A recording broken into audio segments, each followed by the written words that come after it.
بسم اللہ الرحمن الرحیم۔ السلام علیکم ورحمۃ اللہ وبرکاتہ۔ قل ان صلاتی و نسکی و محیای و مماتی للہ رب العالمین، صدق اللہ العظیم۔ کہہ دیں بے شک میری نماز، میری قربانی، میرا جینا اور میرا مرنا اللہ کے لیے ہے جو سارے جہانوں کا رب ہے۔ ہر سال مسلمانان عالم کروڑوں جانوروں کی قربانی کر کے جانثاری کے اس بے نظیر واقعہ کی یاد تازہ کرتے ہیں جو آج سے تقریباً 5,500 سال پہلے عرب کی سرزمین میں اللہ کے گھر میں پیش آیا تھا۔ کیسا رقت انگیز اور ایمان افروز ہوگا وہ منظر جب ایک بوڑھے اور شفیق باپ نے اپنے نوخیز لختے جگر سے کہا، اے پیارے بیٹے، میں نے خواب میں دیکھا کہ میں تجھے ذبح کر رہا ہوں، بتا تیری کیا رائے ہے؟ اور لائق فرزند نے بے تامل کہا، ابا جان، آپ کو جو حکم دیا جا رہا ہے اسے کر ڈالیے، آپ انشاءاللہ مجھے صابروں میں سے پائیں گے۔ اور پھر احلاس و وفا کے اس پیکر نے خوشی خوشی اپنی معصوم گردن زمین پر اس لیے ڈال دی کہ اللہ کی رضا اور حکم کی تعمیل کے لیے اس پر چھری پھیر دی جائے۔ ایک ضعیف اور رحمت دل باپ نے اپنے محبوب لختے جگر کے سینے پر گھٹنا ٹیک کر اس کی معصوم گردن پر اس لیے چھری پھیرنے کا ارادہ کر لیا کہ اس کے رب کی مرضی اور حکم یہی ہے۔ یہ فیضان نظر تھا یا مکتب کی کرامت تھی؟ سکھائے کس نے اسماعیل کو آداب فرزندی؟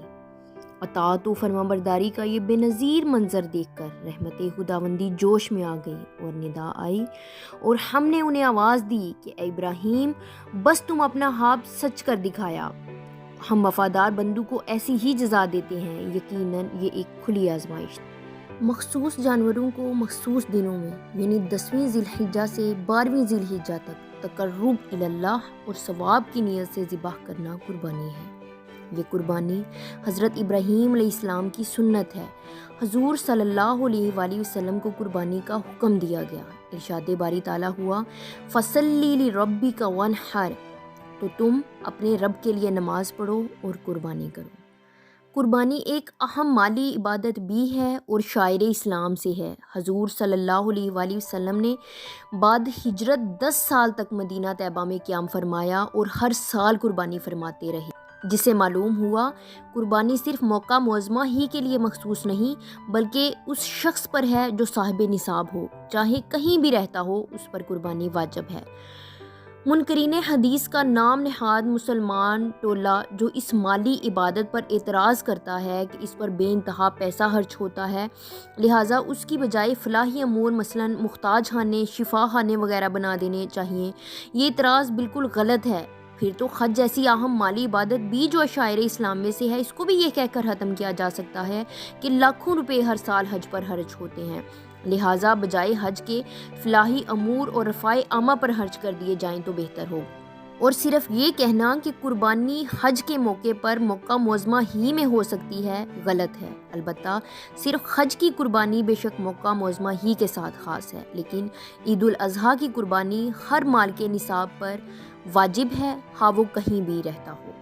حضور صلی اللہ علیہ وآلہ وسلم نے ارشاد فرمایا کہ یوم النحر 10ویں ذی الحجہ میں ابن آدم کا کوئی عمل خدا کے نزدیک خون بہانے یعنی قربانی کرنے سے زیادہ پیارا نہیں، اور وہ جانور قیامت کے دن اپنے سینگ، بال اور کھروں کے ساتھ آئے گا اور قربانی کا خون زمین پر گرنے سے قبل خدا کے نزدیک قبول ہو جاتا ہے، لہٰذا اسے خوش دلی سے کرو۔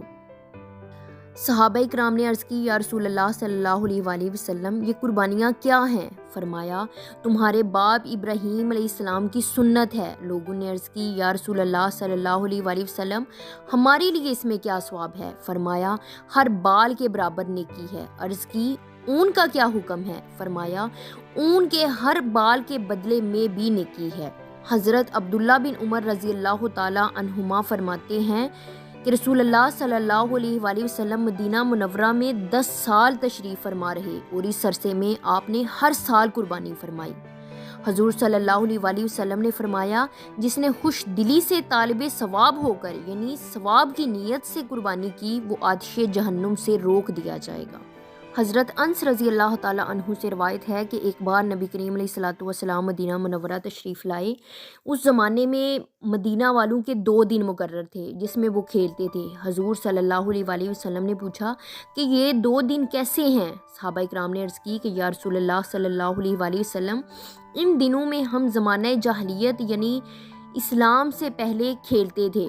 یہ سننے کے بعد نبی کریم علیہ الصلوۃ والسلام نے فرمایا، بے شک اللہ تبارک و تعالیٰ نے ان 2 دنوں کو تمہارے لیے ان 2 دنوں سے بہتر دن یعنی عید الفطر اور عید الاضحیٰ سے بدل دیا۔ حضرت انس رضی اللہ تعالیٰ عنہ سے روایت ہے کہ نبی کریم علیہ الصلوۃ والسلام نے عید الفطر کے دن عیدگاہ جانے سے پہلے کچھ کھجوریں کھایا کرتے تھے۔ حضرت ابو سعید رضی اللہ تعالیٰ عنہ سے روایت ہے کہ نبی کریم صلی اللہ علیہ وآلہ وسلم عید الفطر اور عید الاضحیٰ کے دن عیدگاہ تشریف لے جاتے تو پہلا کام جو وہاں کرتے وہ نماز تھی۔ پھر نماز سے فارغ ہو کر لوگوں کے سامنے کھڑے ہوتے، لوگ اپنی صفوں میں بیٹھے ہوتے۔ نبی کریم علیہ الصلوۃ والسلام لوگوں کو نصیحت و وصیحت فرماتے۔ اگر نبی کریم علیہ الصلوۃ والسلام کا ارادہ کبھی لشکر بھیجنے کا ہوتا تو لشکر بھیجتے، یا کسی کام کا حکم کرنا چاہتے تو اس کا حکم فرماتے۔ ابن عمر رضی اللہ تعالیٰ عنہ سے روایت ہے کہ نبی کریم علیہ الصلوۃ والسلام عید کی نماز کے لیے پیدل تشریف لے جاتے اور واپس بھی پیدل ہی تشریف لاتے۔ حضرت ابو ہریرہ رضی اللہ تعالیٰ عنہ سے روایت ہے کہ رسول اللہ صلی اللہ علیہ وآلہ وسلم عید کی نماز کے لیے جس رستے سے تشریف لے جاتے واپس دوسرے رستے سے تشریف لاتے۔ جس شہر میں نماز جمعہ اور عید پڑھی جاتی ہے وہاں قبل از نماز قربانی نہ کریں۔ عید کے روز قربانی کرنے تک کچھ نہ کھائے پیے، قربانی کر کے وہی گوشت کھائے، یہ مستحب ہے۔ ذبح خود کریں یا کسی دوسرے مومن کو اجازت دے کر اپنے سامنے ذبح کرائے، مگر اپنے ہاتھ سے ذبح کرنا افضل ہے۔ اگر کوئی کسی اور کی طرف سے قربانی کرے یا قربانی کا ثواب میت کو بخشے تو جائز ہے، جیسا کہ رسول اللہ صلی اللہ علیہ وآلہ وسلم کی قربانی کے متعلق مسند امام احمد میں حضرت عائشہ صدیقہ رضی اللہ تعالیٰ عنہا سے روایت ہے کہ رسول اللہ صلی اللہ علیہ وآلہ وسلم نے ایک مینڈھا کی قربانی کی اور عرض کیا، اے اللہ میری طرف سے، میری آل کی طرف سے اور میری امت کی طرف سے قبول فرما۔ حضرت حنش رضی اللہ تعالیٰ عنہ سے روایت ہے کہ میں نے حضرت علی رضی اللہ تعالیٰ عنہ کو 2 قربانیاں دیتے ہوئے دیکھ کر پوچھا کہ آپ 2 قربانیاں کیوں کر رہے ہیں؟ تو فرمایا، رسول اللہ صلی اللہ علیہ وآلہ وسلم نے مجھے وصیحت فرمائی تھی کہ میں ایک قربانی آپ کی طرف سے کیا کروں، لہٰذا میں ایک قربانی آپ کی طرف سے کرتا ہوں۔ قربانی کے گوشت کے 3 حصے کرے، ایک حصہ اپنے اہل و عیال کے لیے رکھے، دوسرا برادری، تیسرا مساکین اور فقراء میں تقسیم کرے۔ گوشت پوست کی اجرت قصاب میں دینا جائز نہیں۔ ہاں، کھال خود استعمال کر سکتا ہے، موزہ بنوائے یا جائے نماز وغیرہ بیچ ڈالے تو اس کی قیمت خود پر صرف نہیں کر سکتا، یعنی خود پر استعمال نہیں کر سکتا، بلکہ کسی مسکین اور فقیر کو دے دے۔ بہترین صورت یہ ہے کہ کھال کے پیسے مدارس دینیہ میں، جن میں علم دین کے حصول کے لیے دور دور سے طلباء آ کر شریک ہوتے ہیں اور جو مساکین اور فقراء اور مسافر بھی ہوتے ہیں، ان میں بھیج دے۔ اس میں لازمی شرط یہی ہے کہ وہ مدارس علوم دینیہ ہوں اور صحیح العقیدہ ہوں۔ قربانی 10، 11 اور 12 ذوالحج تک کی جا سکتی ہے۔ قربانی کے جانور 3 قسم کے ہیں، اونٹ، گائے، بکری۔ ہر قسم میں اس کی جتنی قسمیں ہیں سب شامل ہیں، نر، مادہ، خصی، سب کا ایک حکم ہے، یعنی سب کی قربانی ہو سکتی ہے۔ چنانچہ بھینس اور بیل گائے بھی شمار میں ہیں، بھیڑ اور دمبا بکری شامل ہیں۔ جانوروں کی عمریں کتنی ہونی چاہیے؟ قربانی کے جانور کی عمریں یہ ہونی چاہیے، اونٹ کی عمر 5 سال، گائے کی عمر 2 سال، بکرا یا بکری 1 سال۔ اس سے کم عمر ہو تو قربانی جائز نہیں، زیادہ ہو تو جائز ہے بلکہ افضل ہے۔ البتہ دمبا یا بھیڑ کا 6 ماہ کا بچہ اگر اتنا فربا ہو، یعنی اتنا موٹا ہو کہ دور سے دیکھنے میں سال بھر کا معلوم ہو، تو اس کی قربانی جائز ہے۔ وہ جانور جن کی قربانی جائز نہیں، اگر جانور اندھا ہو، کانا ہو، یعنی جس کا کانا پن ظاہر ہوتا ہو، تہائی سے زیادہ نظر جاتی رہی ہو، لاغر یعنی کمزور ہو کہ اس کی ہڈیوں میں مغز نہ ہو، لنگڑا ہو جو قربان گاہ تک اپنے پاؤں سے چل کر نہ جا سکے، بیمار اتنا ہو کہ اس کی بیماری ظاہر ہوتی ہو، کان، دم، چکی تہائی سے زیادہ کٹے ہوئے ہوں، پیدائشی کان نہ ہو، ایک کان ہو، یا پھر ایسا ہو کہ اس کے دانت نہ ہوں، تھن کٹے ہوئے ہوں یا خشک ہوں، اس کی ناک کٹی ہوئی ہو، علاج کے ذریعے اس کا دودھ خشک کر دیا گیا ہو، وہ جانور جس میں نر اور مادہ دونوں کی علامتیں موجود ہو، ہنسا یعنی ہنسا اس کو کہا جاتا ہے، اور وہ جانور جو صرف غلیظ کھاتا ہو، یا کوئی ایسا جانور کہ اس کا ایک پاؤں کاٹ لیا گیا ہو، یا وہ جانور اس حد تک جنون ہو کہ وہ چرتا بھی نہ ہو، سینگ مینگ یعنی جڑ سے ٹوٹ گیا ہو۔ کون سے جانور ایسے ہیں جن کی قربانی کرنی جائز ہے؟ اگر جانور بھینگا ہے یعنی اس کو دیکھنے میں تھوڑا فرق محسوس ہوتا ہے، یعنی دیکھنے سے یہ ظاہر ہوتا ہو کہ دیکھ وہ کسی طرف رہا ہے، یعنی اس کی دونوں آنکھوں میں فرق ہو، اس کی قربانی جائز ہے۔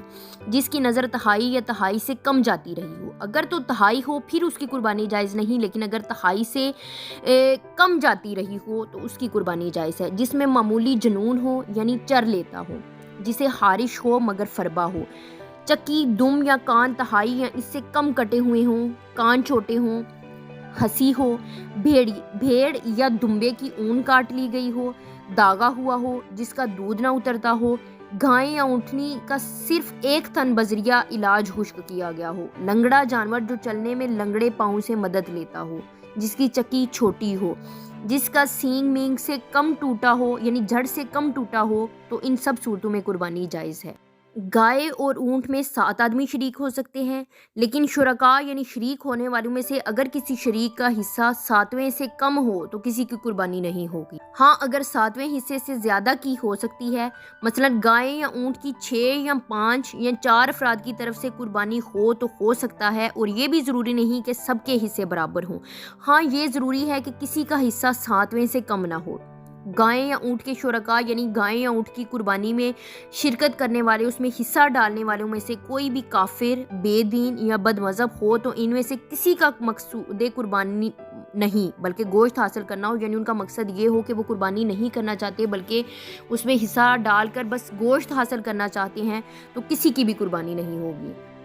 گائے اور اونٹ میں 7 آدمی شریک ہو سکتے ہیں، لیکن شرکاء یعنی شریک ہونے والوں میں سے اگر کسی شریک کا حصہ 7ویں سے کم ہو تو کسی کی قربانی نہیں ہوگی۔ ہاں اگر 7ویں حصے سے زیادہ کی ہو سکتی ہے، مثلا گائے یا اونٹ کی 6 یا 5 یا 4 افراد کی طرف سے قربانی ہو تو ہو سکتا ہے، اور یہ بھی ضروری نہیں کہ سب کے حصے برابر ہوں۔ ہاں یہ ضروری ہے کہ کسی کا حصہ 7ویں سے کم نہ ہو۔ گائے یا اونٹ کے شرکاء یعنی گائے یا اونٹ کی قربانی میں شرکت کرنے والے، اس میں حصہ ڈالنے والوں میں سے کوئی بھی کافر، بے دین یا بد مذہب ہو تو ان میں سے کسی کا مقصود قربانی نہیں بلکہ گوشت حاصل کرنا ہو، یعنی ان کا مقصد یہ ہو کہ وہ قربانی نہیں کرنا چاہتے بلکہ اس میں حصہ ڈال کر بس گوشت حاصل کرنا چاہتے ہیں، تو کسی کی بھی قربانی نہیں ہوگی۔ عید الاضحیٰ کے موقع پر پوری دنیا میں ہر مسلمان اپنی استطاعت کے مطابق قربانی دیتا ہے۔ قربانی کا مقصد ایک طرف تو حضرت ابراہیم علیہ السلام اور ان کے فرزند حضرت اسماعیل علیہ السلام کی اطاعت خداوندی میں دی جانے والی قربانی کو خراج تحسین پیش کرنا ہے، اور دوسری طرف غریب، نادار، مستحق، یتیموں، بیواؤں کو خوشی کا موقع پہنچانا ہوتا ہے۔ قربانی کا گوشت ایسے افراد میں تقسیم کیا جاتا ہے جو زندگی کی مصیبتوں میں گرفتار ہیں اور اپنے بچوں کو مناسب کھانا دینے کے بھی قابل نہیں۔ عید الاضحیٰ ہمیں یہ درس بھی دیتی ہے کہ مسلمانوں پر جب کبھی کڑا وقت آئے سب یکجان ہو کر صورتحال کا مقابلہ کریں گے۔ ہم اپنے پیارے نبی حضرت محمد صلی اللہ علیہ وآلہ وسلم کی ہدایت کے مطابق زندگی بسر کریں گے تاکہ اللہ کریم اور نبی پاک صلی اللہ علیہ وآلہ وسلم کی خوشنودی حاصل ہو۔ السلام علیکم ورحمۃ اللہ وبرکاتہ۔